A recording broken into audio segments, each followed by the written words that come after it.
I mean they call Prince John. If you never see this program before, you are welcome to Mock News. This place we dey mock anything, we dey talk anything, we dey yarn anything. So you know what you do for me, my brother, I beg, my sister, you know what you do? Just subscribe. More they get many subscribers so that make the news they come frequently. Now so they do now. Today mock news is going to be a great mock news, and it's not going to be a small mock news. Are you ready now? Let's go to the reason why we are here. For Nigeria, Kasala don burst full everywhere. People may get coronavirus, they don't vex. They say like you, they're not the green. They say ever since they get this coronavirus, government not they give them food, government not they give them water, government not they give them drug, government not they give them anything. Even if they get headache first, the person when they interview, he say even if they get headache safe, now then they use their money to the buy drug. And then they use their money, they go give money to doctor, make doctor go buy drug, can't give them. Nigeria. People may get coronavirus now, can't they protest? People may get COVID-19, can't they protest for street? They say lie, they not go green, say hungry, want kill them. Say ever since when they get this coronavirus, they want die. Now hungry, now can't they kill them, pass the coronavirus. They say no lie, say they're not the green, say government must come intervene. Why I just the read this news is that normally what you know about this coronavirus, if you hold person, if they keep person system, person not even they know say whether they exist at all. Why I can't be saying Nigeria coronavirus, if you hold them, you know they do them anything. Now only small thing you do them, they go visit the communicate, they go visit the talk to people who will not get coronavirus. Nigeria. Who they will why? And person when they interview them, they can't talk one thing. He said this coronavirus made they get. He said government they use and take the embezzle money. So they not get coronavirus. Government they use the coronavirus, the embezzle money from the states. Which day we go your wise for Nigeria? Which day we go your start to do things with your wise for Nigeria? For those of you that may never see this video when they talk about the coronavirus and the medicines there. Oh yeah, Guadelaba.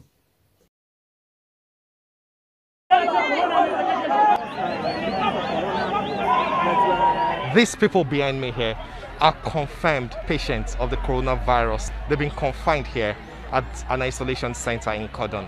But they were protesting this morning, complaining about their welfare, feeding. And they're also alleging that since some of them have been confined here for up to 2 weeks, they've not been given any medication by the team assigned to take care of them by the government. They're saying that sometimes they go for days without seeing a single doctor. Since when I enter here, nothing they give me. Nothing. I swear to Almighty Allah, nobody give me anything here. Nothing like drugs. Even if we have headache, and we used to give our money to buy drugs for us. They don't have any drugs here. No doctor, nobody. Only we and may God. And the food they're also getting is substandard. They went out this morning to block the highway that links Gombe to Borno and Adamawa State. They mingled with members of the community, protesting also alongside with them. Some of them even saying that the coronavirus disease is fake and is just being used to make money.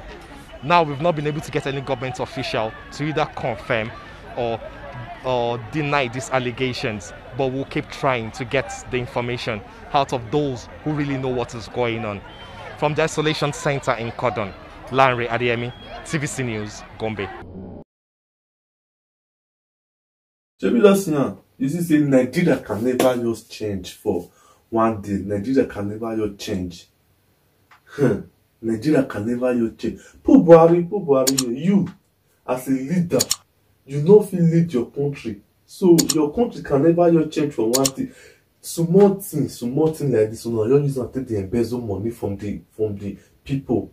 Small thing. Coronavirus when if they keep people now can't use as business. That's why my brother thought say coronavirus was born in China and he grew up in Italy and he went to school, he went to university in US and he's now a businessman in Nigeria. True talk, my brother. Buhari, coronavirus now is not a businessman in Nigeria.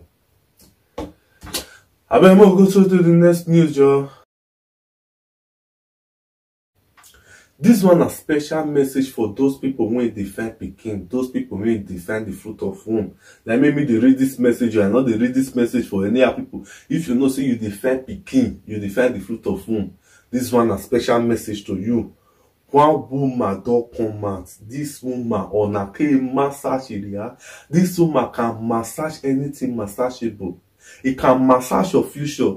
Your future may not for take born. You can't born the Peking this future. It can massage your past. It can massage everything. Nothing in this man, but it not the massage poverty. It not the massage who not get money for pocket. It the massage who want get Peking. You know, say some people, some Nigerian people, if they tell them something, or some African people, if they tell them something, they think on other website. I said this woman they massage who want get Peking. Not be say you come go, they say you define money. You come go call this woman say, Mama, come and massage me. This woman not the massage who they find money now who want get Peking. This woman can massage. It they massage fire. Those of you who never see when this woman they massage. Oh yeah, who are they about? The right hand free, the left not free. My name is Stella.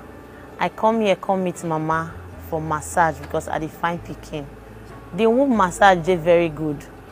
Just that people never know about them. I don't get one Peking through this massage. JB don't see him. Follow this woman up. If you don't receive what you defend, you come and thank me. Now as you dey do now, follow this woman up. May massage your future for you. May massage that womb. May Canada bam bam bam. Follow her up. That's what they do now. Let's go to the next news. I don't know why for Nigeria our own things dey always dey different. If you see US, when they spray, when they disinfect their area, when they disinfect every place, you see say na motto that they use disinfect. People go wear white, people go cover face, all those kind of things you see there. But for Nigeria, put the picture for here. See person when they disinfect Nigeria, see person when they disinfect area.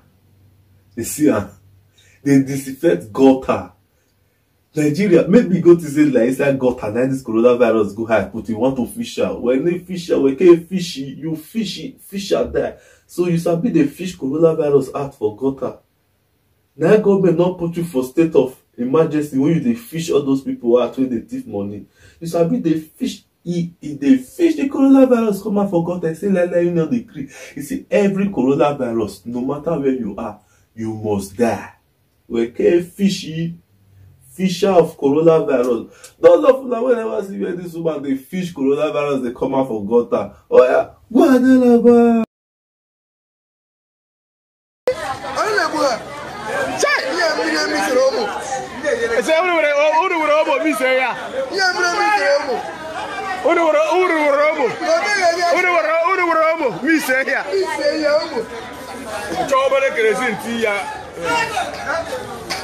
You don't know where I got my water with me, no problem.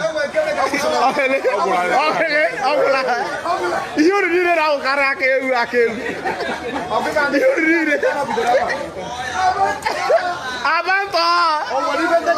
come on, Ghana. Oh, what is the general original?